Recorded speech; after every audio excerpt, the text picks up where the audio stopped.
Jared, where are you at on your best ball addiction right now? What do we? How many are you doing a year at this point? I'll probably get up to close to 100, maybe. Yeah. I'm probably And what at, do you like right. the enclosed leagues, or do you try to go for the best I'm ball do mania? I'm doing more drafters. They're a big one this year, which Mm-hmm. is just straight total points through 17 weeks. Right. I just Okay. feel like So, it but they're an takes out a enclosed. little. Is there an overall prize component to those, or is there a 12 Yeah, team? no, yeah, it's a big tournament. I don't know how many. It's not nearly as big as Best Ball Mania, Right. but And then what's their like their sort of featured thing? Is it Superflex? Like what is their thing? I forget. no, it's Drafters. it's full PPR. Start three wideouts, one quarterback. It's pretty standard.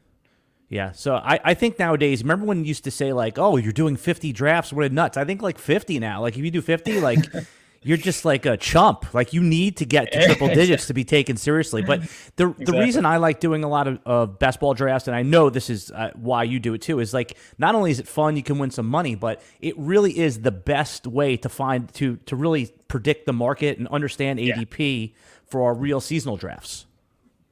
Yeah, I mean, you got to keep your finger on the pulse, right? And like back in the day, you could do the mock drafts, but now it doesn't, it's not nearly as valuable as drafting against people that have money on the line. Yeah. Do you remember Mock Draft Central? Yes, Fantasy Football Calculator is what I used to mock draft on like 15 years ago. Mm-hmm. Well, the Mock Draft Central, I just found out that Peter Shanky of RotoWire, he said that RotoWire bought it, like in its not for much, but like for in its peak, and then obviously the advent of best ball, it just kind of went away. So I remember I used to sign up for Mock Draft Central. But the reason I want to talk to you today is because you're doing all these best balls. Is you are one of the world's most accurate rankers, Jared Smola of Draft Shark. So I think that you're the perfect person to predict players that are not going to maintain the same value as them when most people are drafting during Labor Day. So if we could avoid those guys right now, I think that this is going to be a really valuable session for them. Who's somebody that just right off the bat, so obvious to you that they're going in the top 50 picks, but it's like, don't even bother because you're going to get them in like the 8th or 10th or 12th round, something like that. Yeah, I don't know if I have anyone that's going to drop that much. If you do, I would love to hear it. But exaggeration for clarification, my friend. Yeah, and let's start with Josh Jacobs. So I know you made the cover boy for this show, and man, even before all the holdout stuff, I just kind of had bad vibes on Jacobs, and I guess the Raiders in general. The Jimmy Garoppolo stuff has been weird with his injury. I think he's going to be ready for week 1, but we'll see if he misses camp time because that would hurt as he tries to settle into a new offense. Devontae Adams doesn't seem happy with the situation in Vegas. I think the O-line is an issue. I thought the O-line overachieved last year, but I look at it on paper and it doesn't look like a good unit to me. So just kind of avoiding the Raiders in general. And then Jacobs more specifically, again, we have the holdout stuff. I don't think he's going to actually sit out games, but I don't like when guys sit out all of training camp and preseason and then, come in week 1 and, try to handle these big workloads. I think that oftentimes leads to injuries. I'm worried about the massive workload he's coming off, right? I mean, 340 carries last year. We don't see that very often anymore, but I don't know if you remember way back in the day, I think it was like the curse of 320 or the curse of 350. There was something where like running backs coming off these big workload seasons tended to bust the next year. I looked into this for Jacobs. There were 5 running backs who carried 300 plus times between 2013 and 2021 and then played the next season. 3 of those 5 missed 6+ games with injury the following year. All 5 of them dropped in yards per carry by at least a full yard the next season. Huge drop. And then 3 of the 5 dropped in PPR points per game by over 8 points per game. So just, massive drops in both games played and per game production for these guys. Yeah, with Josh Jacobs, the case for taking him was, okay, he's still kind of young and he's earmarked for a nice workload. But based on what you said, it's like if you're drafting him now, he's in the 3rd round. Where do you predict that he'll drop to? Do you think the 4th? Do you think the 5th? Like, what's your prediction? Yeah, that's like where I'd be comfortable taking him, right? Like in the 4th round, 5th round, I think he'd be worth the risk. I think he should get there. Whether he does, I'm not sure. but I think that's kind of where he belongs. All right, so let's just say he does have that type of a fall. Let's get, if you're on the clock and you've gone receiver, tight end, or some combination, and you're ready to take a running back in the late fourth, you're on that like 4 or 5 spin, and you're looking at players like Jacobs or Damian Pierce, and you need a running back. Is Jacobs worth the upside there, or you still want someone as, quote, safe as Damian Pierce? No, I think that, Damian Pierce, Miles Sanders, Cam Akers, that type of tier is where I would take Jacobs. Like, I think guys like Najee Harris, who I think just feels safer at this point with the locked-in workload. I think Travis Etienne, like those types, I would push ahead of Jacobs. But once you get into that Pierce range, I think you just have to gamble on Jacobs because, I mean, in his defense, the Raiders have not added anything else to the backfield. Like, I think they want to ride him for at least one more year. Right. Why wouldn't you, right? It's like I always make the comparison is when I get a rental car, I'm not that kind to the rental car. I'm not like a total a-hole, but maybe I, skid the tires a little bit. Maybe I put a little extra oomph on the turn. So, yeah, I mean, when you own the car, you're a little bit more careful with it, but when it's a 1-year rental, maybe you're going to put a few more. By the way, the rental car, we want rental cars, right? We want players that are running backs going in the top 50 that we know they're going to, quote, run them into the ground. That's good for fantasy football, bad for humanity, but we make no judgments here because we just want to win our leagues, Jared Smola. A player, I mean, it's kind of obvious that Treylon Burks is going to fall with the addition of DeAndre Hopkins, but before we get into Burks falling, I'm curious to what you believe is the DeAndre Hopkins fantasy fallout, because I was on Sirius Radio when it happened, when it broke, and my immediate reaction was, oh my God, this is great. Like, here we go, 150 targets, like locked, let's go. 8 targets a game, 9 targets a game. The quality of the targets, that's why I'm checking in with you here. So give me if DeAndre Hopkins is going to settle into a mid-4th round pick, should fantasy managers and drafters be interested? I actually have Hopkins as a guy on my list here who I think should fall from where he's been going. I don't love the landing spot in Tennessee. It's really a pass volume thing, right? I mean, new offensive coordinator in Tennessee with Tim Kelly, but I just think Vrabel is not going to let this be a even balanced offense in terms of pass rate. I think they're going to continue to be a run-heavy offense. And I like Treylon Burks to take a nice step forward in his second year. I think Chikakonkwo can take a step forward in his second year. And that's not to say DeAndre Hopkins won't be this team's leader in targets. I think he will be. But you talk about, that type of target competition, the fact that he's 31 years old. Hopkins set career low in yards per catch last year. His 7.5 yards per target was the second worst mark of his career. Like, I don't think the guy's done, but I think it's pretty safe to say he's declining at this point of his career. So I don't think he's going to be a total disaster in fantasy, but I'm just not interested in him at his price right now. So what would be, like, just give me a typical DeAndre Hopkins line. They're playing just an average NFL team. Is he an 8 for 80? Is he a 5 for 75? I mean, give me the line that you think we should expect week in, week out when we're drafting him. Yeah, 5 for 70, that type of line, I think, is kind of the baseline for him. I don't think you're going to get a ton of 8-catch games just because, again, I don't think there's going to be the pass volume there in general. And then I don't think he's going to be a 30% target share guy this year. I think, 25% is kind of where I have him projected right now. If you are drafting DeAndre Hopkins, who do you want to be the quarterback of the Tennessee Titans? Do you want that to be stick with Tannehill? I mean, we don't want Malik Willis. Do you want them to go to Will Levis and see what you have here? What's the answer there? I think Tannehill for sure. He was still solid last year. I have tons of questions on Levis. So I think you want it to be Tannehill. And I do think the move to sign Hopkins was kind of a signal that the Titans do still want to win this year. They're not, tanking this year. So I think, that's a mark in favor of Hopkins and all of these Titans, really. I do think Tannehill will be the guy unless they're totally out of it late in the season.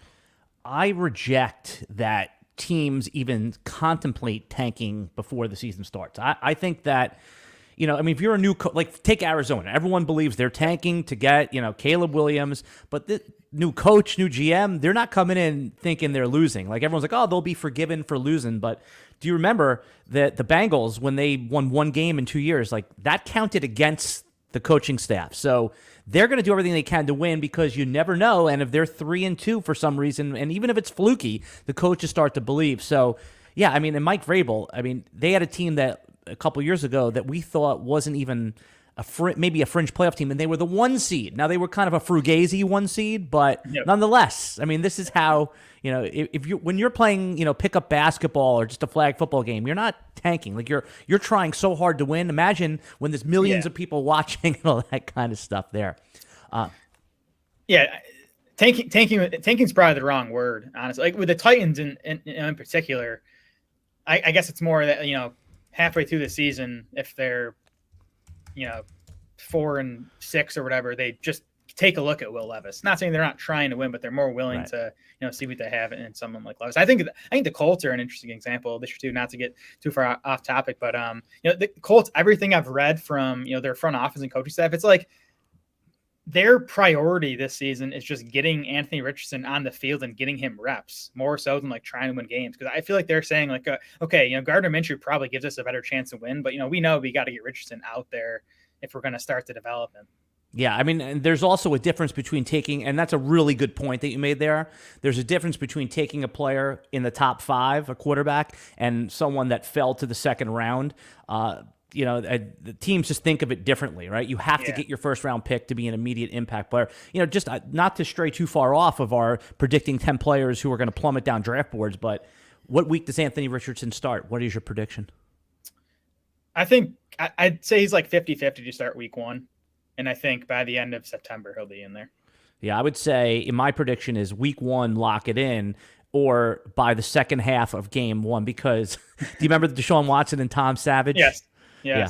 I mean, what it's like, how many things have you learned, Jared, by just watching? I watch when I do. I mean, I learn when I do, and that's the only way. And, Anthony Richardson, it would be fun just to watch him running around out there. Are you aggressively drafting Richardson in the 8th round in some of your best ball drafts? Yeah, I mean, I'm forcing myself to get shares. I mean, I think the price is pretty aggressive, but it's not crazy. So like he's a bit lower in my rankings than he is in ADP, but you do definitely want to get some pieces of Richardson if you're doing a bunch of these best ball drafts. Right. It's like the Cam Newton from his rookie year, right? He was like undrafted in most 16-round leagues and sometimes even stayed on the waiver wire for an additional week because at that time we didn't have the mentality pick up the running quarterback. Yeah, fantasy drafters are so much smarter now than they were even 5 years ago. We make the joke all the time. Jim in accounting, man. If he just follows ADP, man, he'll have a good draft. If he just follows the Draft Sharks or RotoWire waiver wire column, he'll be competitive. And then it's just injury luck. Who else when you're looking at drafts right now, is pretty obvious to you they're going to fall a few rounds?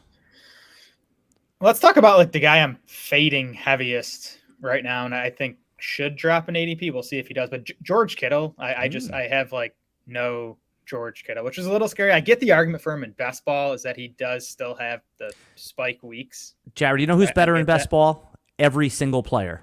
Exactly. It's easy when you just get their best games. Yeah. But yeah, I mean, I think Kittle has more value in a best ball than he does once we get into more lineup setting drafts. But man, he had a nice fantasy season last year. He finished 3rd among tight ends in total PPR points, but that was like largely fueled by his 11 touchdowns. That was easily a career high for Kittle. He had an 18.3% touchdown rate last year. That's more than double the league wide average for tight ends. It's more than triple Kittle's average coming into last season. He'd only scored on 6% of his catches over his first 5 NFL seasons. Outside of the touchdowns, his catches and yards per game last year, the fewest since his 2017 rookie season. His target share was his lowest since his 2017 rookie season.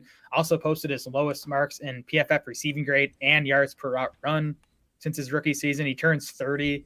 I think it's next month or maybe September he turns 30. So I just think he's a declining player on a run-leaning offense with the toughest target competition he's going to have of his career now with McCaffrey there for the entire season.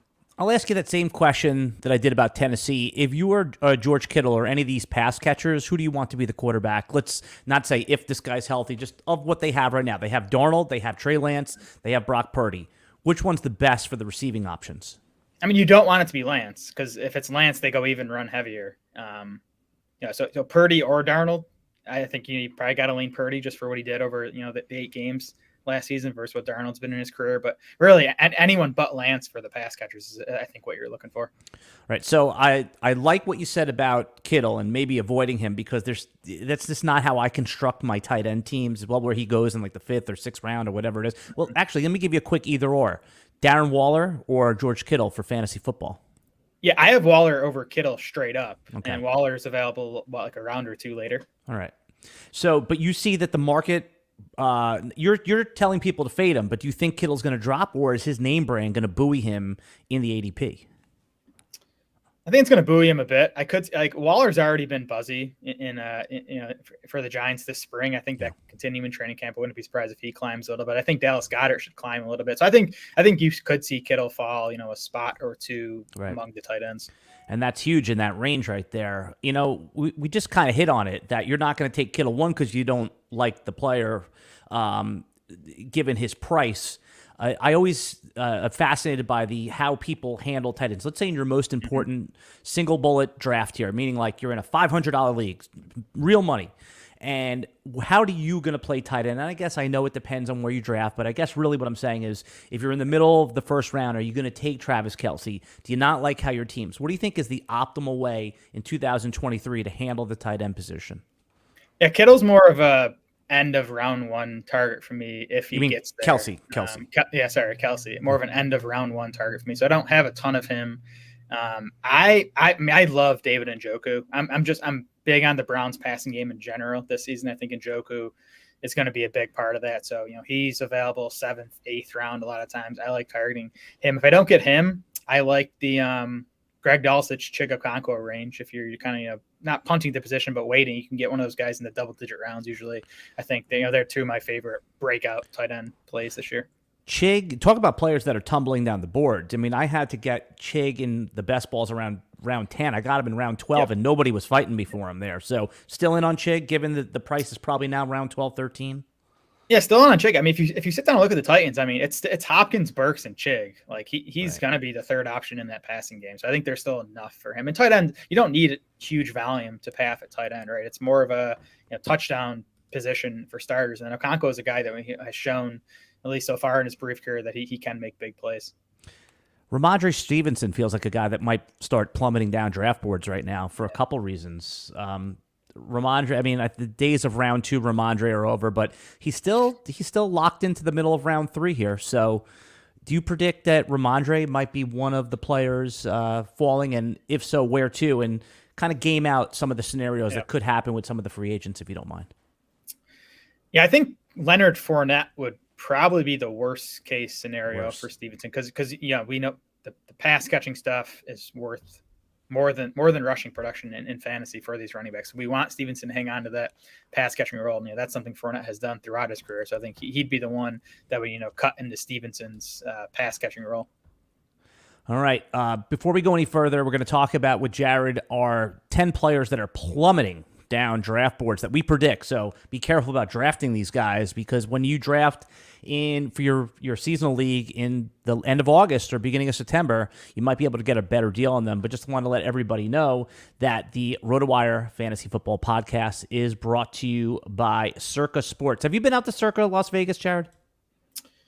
I have not. I would love to, though. Yeah, we go there for the RotoWire trip, and they're running a contest right now. So just go to circalasvegas.com or click the links in the video description or audio description, and you could enter for free your 12-team league. And Jared, I've told all my league mates to do this, right? Because I can't personally enter, but I could have anyone I want enter. And then you get out to Vegas. You have to fly yourself out there, but they pick you up limo from the airport. They give you like an $8,000 prize package, a whole cabana at Stadium Swim. They set up a nice draft for you. They give you the treatment. I mean, it's unbelievable. So if you want to have your draft out in Las Vegas, go to circalasvegas.com, link in the video or audio description, and you can have that out there. I'm in 40 managed leagues at this point. Don't judge me, please. Don't judge.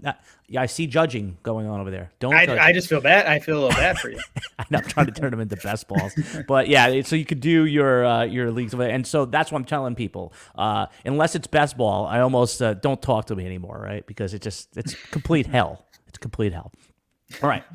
Back to something that is not hellish is predicting 10 players that are going to plummet down draft boards by the time you're drafting in Labor Day. So be careful. You may not want to draft them now if you're doing some best ball. Jared, who's another player that you see tumbling down the draft board? Yeah, well, kind of in that Ramondre Stevenson bucket, I think we got to talk about Tony Pollard, right? Because he's a guy I definitely I want to draft, and I have been drafting because I'm not sure Dallas is going to add. I feel like they have to add something else. Did you see the note that said they were not going to add Zeke unless there was an injury? I don't know how there was I don't know what it was, if it was a report, a rumor, but it did pop up on one of my notifications. Yeah, well, we'll see. I mean, I feel like they do. Talk is cheap, when it comes to that type of stuff. But I mean, Malik Davis, Ronald Jones, and Deuce Vaughn, like, can they really go into the season as a team that's, trying to win a Super Bowl this year with that behind Tony Pollard, who, as much as I love him, has not handled a feature workload for an entire season yet. So I think if Dallas didn't add anything, though, that I'd be willing to take Pollard in like mid round 2. So the fact that you can still get him late round 2, sometimes even into round 3, that's why I'm still taking him, even though I think there is some risk that they do bring Zeke back or add something else to the backfield. And what's interesting about the Pollard, I guess it's helium, where he's going up, is that people are discounting that if he gets those Zeke carries, which makes him like a complete workhorse, he's gonna suffer some injuries, right? I mean, the Zeke superpower was he never got hurt, or very rarely got hurt. He was able to absorb, and still had 12 touchdowns last year, Zeke. So yeah, I could see the upside, but you're predicting that Dallas does add Zeke or Kareem Hunt or one of even Melvin Gordon, and that plummets Pollard into the 3rd round. I think there's a chance, and but again, if they did, and he does go into round 3 or even into round 4, I doubt he gets that far. But if he gets into round 3, even with a Zeke there, he'd still be a guy I'd be willing to draft. If you have to tell drafters what the better running back value is right now, is it Pollard in the end of round 2, or is it Najee Harris in the middle to the end of round 3? Who's the better value? I'd go Pollard despite the risk. I think Pollard has a chance to be a top 5 fantasy back this year. I mean, you could easily see RB1, right? Overall, there is no real RB1 this year, so that could. Yeah. I mean, not named Bijan, of course. Let me ask you about the Bijan Robinson thing, because I did it like half jokingly, but half like I would take Bijan Robinson as the first running back off the board, not because I feel like he's, I understand the risk. I mean, you've heard it spoken about that Barkley was RB1 his rookie year. Zeke was like a top 3 running back. Where are you at on? Are you okay as Bijan? I mean, is that a totally off the wall take there? I don't think so. I thought it was kind of chalk, but then I found out that people are scared to move him past Eckler or McCaffrey. Right. Yeah, I mean, he's not my RB1. I don't think it's a crazy take though, and I do think Bijan's fairly priced at the back half of round 1. I mean, McCaffrey and Eckler are both at ages where we typically start to worry about running backs, right? Now they're both helped by the fact that they do a lot of their work in the passing game, and that type of work doesn't lead to injuries as much as the between the tackles stuff does. But I think there's definitely a risk on both McCaffrey and Eckler. It's a different type of risk than there is on Bijan, but there's definitely a risk on all these guys. I wish Bijan against somewhere where I was more optimistic about his pass catching upside, because he's going to get a ton of work on the ground, which is awesome.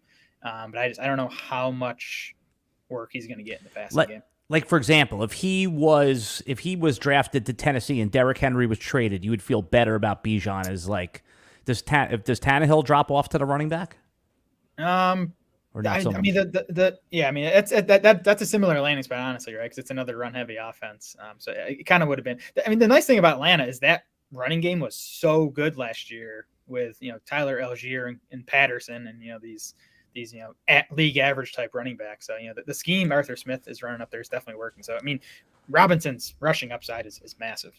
Somebody asked me on Twitter, they said, well, what if Bijan Robinson, because I've been shooting my mouth off on Twitter saying just after Justin Jefferson's off the board, take Bijan Robinson. Now I mean it. I'm in an NFC draft coming up in a week or so, and if land the number 2 pick, I'm taking him. Like I'm doing it. And I understand that Chase I what do you more is that the roster construction was I like the receivers to come back. I don't like the running backs to come back. And it's just so easy. I mean, I'm trying not to overthink it, Jared. I mean, it's top 8 draft capital, elite prospect profile, Arthur Smith, who's already has a history of feeding. And then, a common pushback is Tyler Algier. He's there. He had 1,000 yards. And then I say, exactly, he had 1,000 yards. The emphasis on the he. So you're taking him, like, give me all the players that you would definitely take ahead of Bijan in a redraft. Jefferson, Chase, Cup. I think I would still take Tyreek, even with the off-field stuff. That's 4. And then generally speaking, I am taking McCaffrey and Eckler over Bijan. Okay, so seven is chalk for you. Yep. 7. Okay, you would take him ahead of Travis Kelce. Yes. Jonathan Taylor. But I would take him ahead of Taylor. Barkley is the one where if he shows up and the contract stuff's behind him, I'd push Barkley ahead of Bijan too. But they're in the same tier there. All right, I'm trying to think who else goes in the first round. Yeah, not going to take him ahead of CD Lamb. You're going to push behind him. What do you? And I see AJ Brown now going in the first round. That feels. Yeah. I understand that's. I just rather have Devontae Smith in the second. They weren't that far apart last year. Yeah. And Smith, you can even get in the third sometimes, right? If you're on the 2-3, right? If you hook the turn there. A player I have plummeting down the draft board is Travis Etienne. Not whether it's warranted or not, just because it's so easy to see the Tank Bigsby hype. And you know what happens. This is like Bigsby goes from the 12th round to the 10th round. Etienne goes from the late second, early third to the 4th. So I could see a situation where it may not be warranted, but it's going to happen. Are you drafting Travis Etienne in the late third roundish this year? I mean, there are a lot of people that really like Tank Bigsby. It's kind of, I think it's the name. He has a sweet name. People, best name. Just want, right. So I mean, how come Tank Dell's not getting the same love? Because he's a mini Tank. But right. I think Tank Bigsby's fine. Like, I don't think he's an exciting prospect. I mean, a day 2 draft capital, okay. I buy that the Jags don't want to make Etienne this 22 to 25 touch per game type of player, and it's going to be a committee. 30 out of 32 backfields are committees. Like, it's the extent of the workload split we need to figure out. I don't think Bigsby is going to get enough work to be like a standalone fantasy option. I think he's a handcuff. I think he's a high end handcuff, and I think Etienne's fairly priced right now. I think he's going late third, sometimes early. I think that's where he belongs. Right. So if he drops further, if he gets into the back half of the 4th or whatever, I'd definitely be buying there.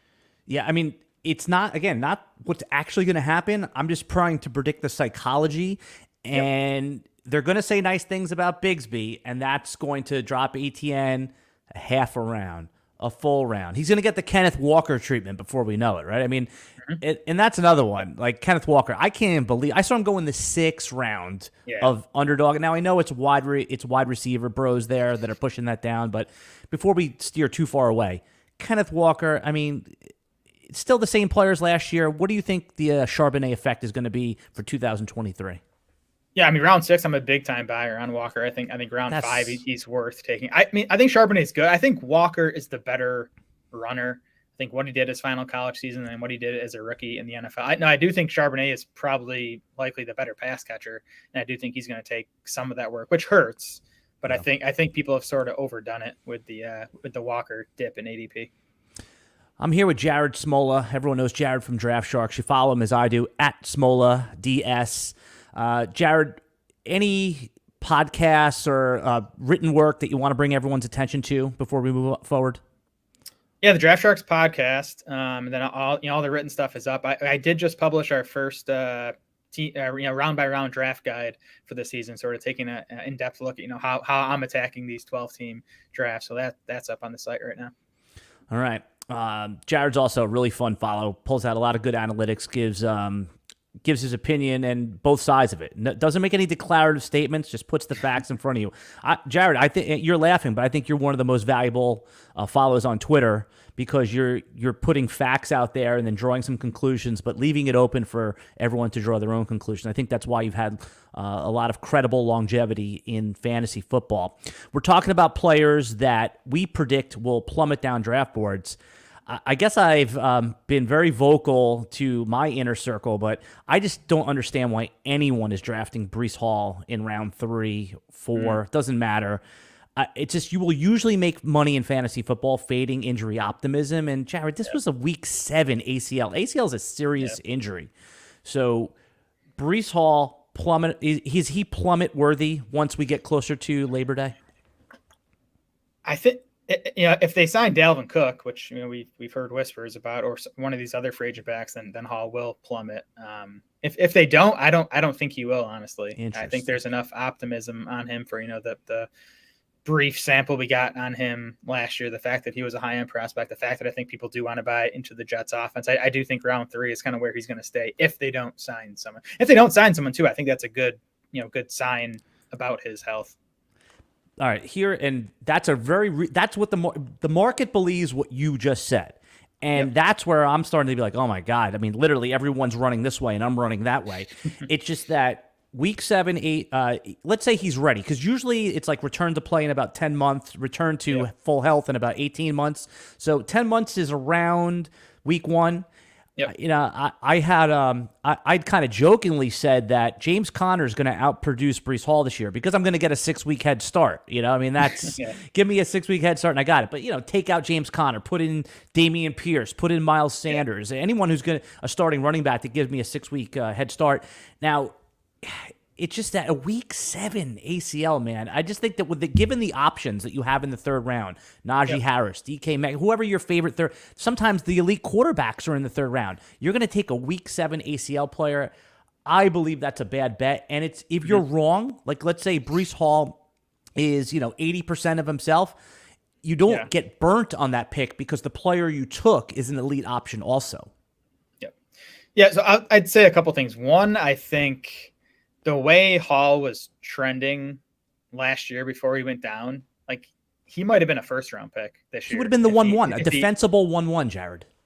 Maybe, right? So you're already getting, a 2.5 round discount for the ACL. The other thing I'll say is if we're talking best ball in like these big tournaments specifically, if Hall has a big stretch, it's probably going to come late in the season when you need it to win these best ball tournaments, right? So I'm less interested in Hall in your standard 12-team home league lineup setting because I do think he might be a detriment for the first month or 2 of the season. But in these best ball tournaments, when you want upside and you specifically want upside late in the season, I think that's when Hall is most interesting.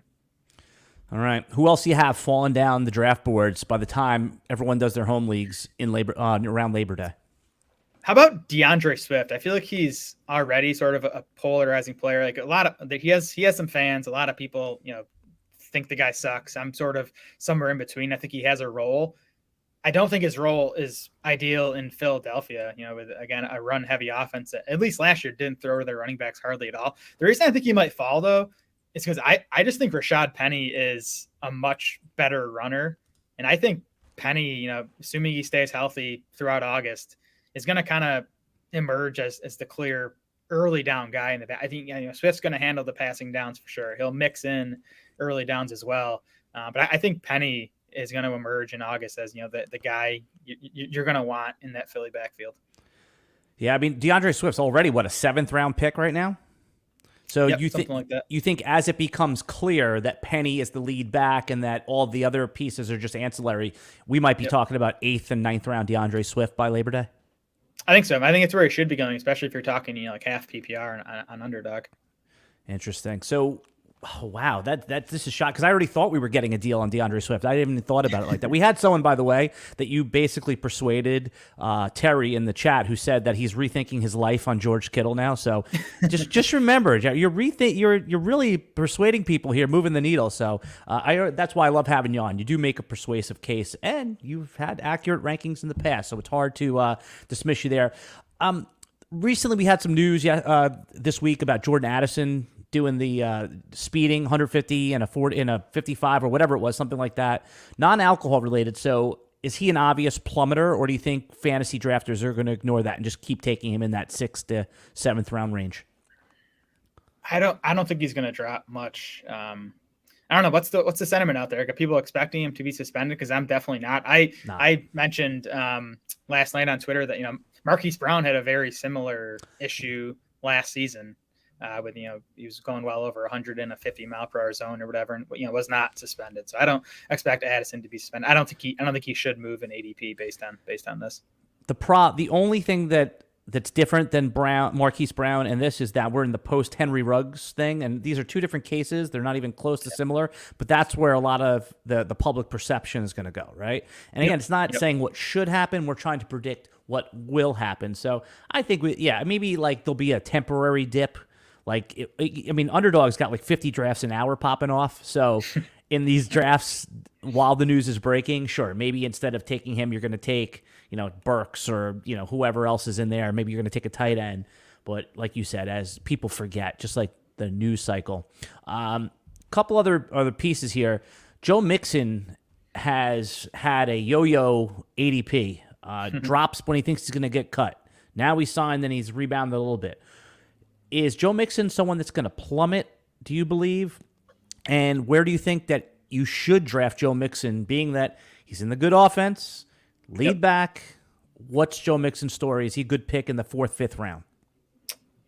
Oh, yeah. Mixon is my most owned running back right now because I have been scooping him up in around 5, 6 when he's been there, because I never bought the Joe Mixon getting cut thing for a Bengals offense. It's obviously, trying to win a Super Bowl this year, and they weren't going to, go into the season with Chase Brown and Travion Williams. So we'll see about the suspension thing. I'm not banking on it. I think it's possible considering Just his explain past. what that is though, Jared, because that hasn't been a headline, the Joe Mixon suspension thing.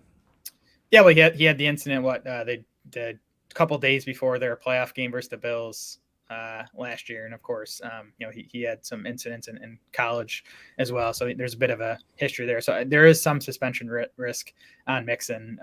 But even whether it comes this year, I think is a question. It's definitely something that if you see the legal system, you draw this stuff out, and it might even not come until 2024. Yeah. So if you go wide receiver early, there's still some great options. Mixon last year was like pick 10 to pick 16, depending on when you drafted. And now nothing is different, and you're getting him in round 4. So might he be a skyrocket guy instead of a plummet guy? Do you think once it's training camp starts, you see him going in like right in the Tony Pollard, somewhere between Pollard and Najee Harris? I think that's where he belongs, right? Like, mid third, late third round. I have some concerns with Mixon, even beyond the off-field stuff. Like the efficiency metrics were not good for him last year. I think he's 27 or 28 now, so he's probably past peak. I don't know if he's going to be an efficient player, but like if he's going to be getting 15 to 20 touches per game in the Bengals offense, all the goal line work, like I don't see how he doesn't pay off as a 3rd or 4th round pick. Anybody else that you see falling down the ranks that people should be aware of? Yeah, that was it for my list. Okay, cool. So then I have just a couple other things to ask you about here. Draft strategy. You said that you just put out your draft strategy guide on Draft Sharks, and if you send me the link, I'll add it to the video and audio description so people can click on that. Without giving away too much, what is going to be your, I know it depends on your draft slot, but if you're picking, if you don't get Bijan, let's say you're picking at pick 9, because I seem to get pick 9 a lot. So this is a selfish ask. What is the draft strategy? Is it 2 wide receivers? Is it 1 and 1? Do you take any of the elite quarterbacks? What do you think is the basic? And every league is different, but we're just talking PPR, 3 receivers, 2 running backs, that type of stuff. Yeah, my thing in drafts this year is like trying to find the best spots where the wide receivers make more sense than the running backs. Because I think there's just a lot of running back value out there. So sometimes I actually have to, force myself to get away from the backs to take some wideouts. I have been starting most of my drafts with a wideout in the first round. I think Cooper Kupp's a great pick in the mid first. I think, Tyreek Hill now has been dropping out into the back half of round 1. I like him there. I have been generally scooping a running back in either round 2 or 3. And that, that Tony Pollard, Ramondre Stevenson, that type of range. And then I love the backs in like rounds 5 through 7. The Dobbins, Cam Akers. Love Dobbins, Cam Akers. You mentioned James Conner. I'm a James Conner guy. It's not going to be pretty, but the guy's going to get touches, which is almost all that matters at running back when Yeah, it comes to fantasy. Yeah, just don't watch the game. Just look at the box Exactly. score. Exactly. Look at your fantasy points at the end. So I think I've been trying to get my RB2 in that, tier in, rounds 5 or 6. Yeah, that's the one scary thing that I'm committing to Bijan is that that round 1 and 2, the receivers are beautiful, and then if you want to take Najee in round 3 or the players that you just identified there, it just makes too much sense this year. And you talk about Superflex, for example. So I know you love Superflex. You love to play in Superflex. Is your strategy the same? Is it like just the 8 quarterbacks, and then when do you pivot to the wide receivers? Is really the question for drafters that are do redraft Superflex. Yeah. So for me, it's 9 quarterbacks that I Who's think you the can make ninth? an argument they should be. Well, do you have Deshaun Watson and Trevor Okay, Lawrence? so that's the 9th. There you go. Yeah. There it is. Watson or Lawrence, did you kind of have not in there?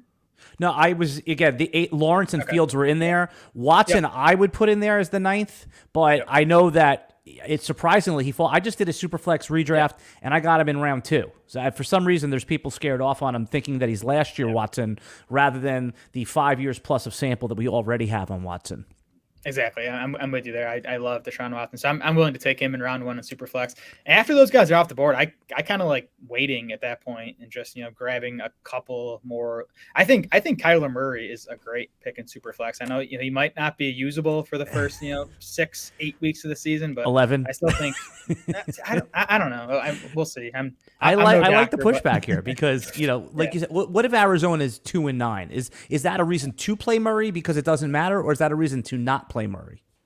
Again, you talked about new coaching staff, they're going to want to win. I don't think they're going to just sit on him if he's medically cleared, right? I think it's a doctor's decision, but if he's cleared, I do think he'll be out there, and he won't be the top 8 fantasy quarterback he's been, through his career so far, but I do think he can be useful as a guy that's going at quarterback 24 in ADP. I think you take Kyler, and then I like I think Bryce Young is a nice super flex pick. I think Jared Goff is someone I like down in that range as well. So I think you can pair 2 of those guys together behind a stud and definitely be fine in super flex. Even if you're a super flex player that doesn't like to take the second elite quarterback and you really just want to punt, I know this is a terrible thing that could. I mean, listen, there's no risk in saying a bad quarterback, but Baker Mayfield's got really good receivers and he's in a prove it type of year.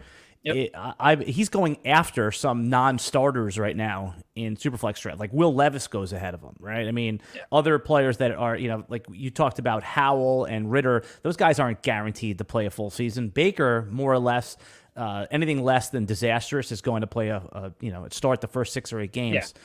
So Baker, even though it's been bad so far, QB 34-ish, wherever he goes, I'm taking him there. The Ravens offense, that's what I wanted to talk to you about. Lamar Jackson, easy to see the case as the QB1 overall, even though you're getting him at QB 4 to 6 range? Yeah, I think he has that upside. I wouldn't bet on him outscoring at least Allen and Hurts, because I think those guys have just as much rushing, or not as much rushing upside, but big rushing upside, and I think have better passing projections. Though I do think Lamar definitely should be more effective and just have more volume as a passer this season. Biggest mistake that you see fantasy drafters make, even experienced ones in our redraft leagues. There's a formula to drafting fantasy football. Obviously, you want to land on the right players, but sometimes we get in our own heads. We make mistakes in drafts. What's something you want to caution people about when they're in their redraft leagues this year? The biggest mistake I see people making is just not prioritizing upside enough. And it's especially true when you get into the later rounds. I do think it even should be, near the top of your mind in the early rounds.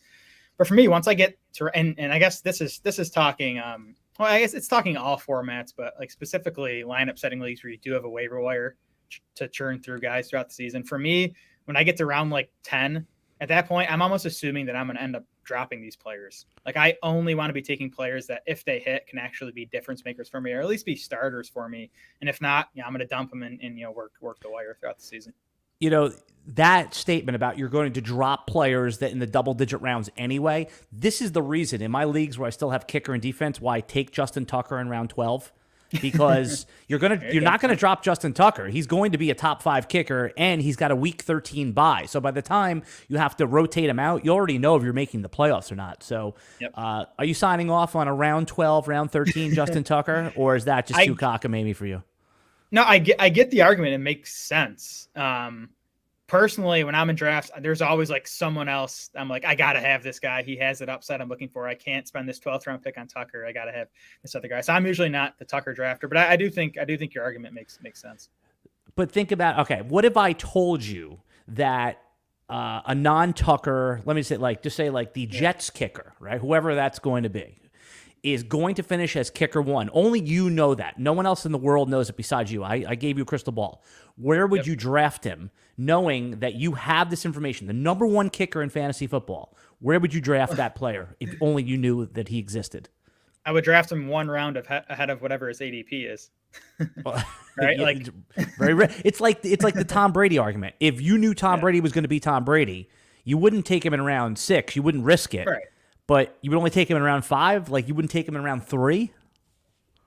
Maybe. I think the Brady argument is a bit different than the top kicker in fantasy. But I mean, I get what you're saying. It's just even Tucker. Like, I'm can't believe you made me pull up kicker stats when I'm pulling up kicker stats. Like, we do everything on this podcast. I mean, so like Tucker in this scoring system, he finished kicker 2 last year. But even then, like, he's 16 points ahead of kicker 12, so he's giving you an extra point a game. I don't think you're getting an edge in safety, I guess. Like, Tucker's gonna be a top 5 kicker, but I still don't think on a weekly basis you're gaining a huge edge by having Tucker. Who was kicker 1 in that format, in the rankings you pulled up? Jason Myers. Right, and how far ahead was he of kicker 12? He was 1 point ahead of Tucker. So okay, all right, so more or less the same thing here. Yep. Last question for you, Jared. By the way, if you like videos like this, everybody, consider hitting the like button and subscribe to the RotoWire YouTube channel. You guys are pumping out tons of videos on YouTube as well. Tell them how they could find the Draft Sharks YouTube channel.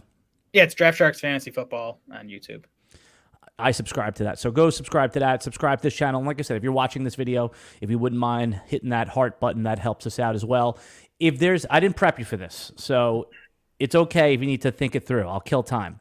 A rule change in the NFL that you think would really be either good for the fans, good for the players. So if there's one rule, if you were the commissioner, Jared Smola, and I said you could change any rule, as crazy as it could be, and I didn't prep you, so this is almost not fair to you, but you're a quick thinker. What would be that rule change in the real NFL? Yeah, it's nothing crazy. I would just get rid of extra points altogether. Maybe have like a 1 point try from the 1 yard line, and like a 2 point try from the 3, and maybe it's like a play 3 point try. Yeah.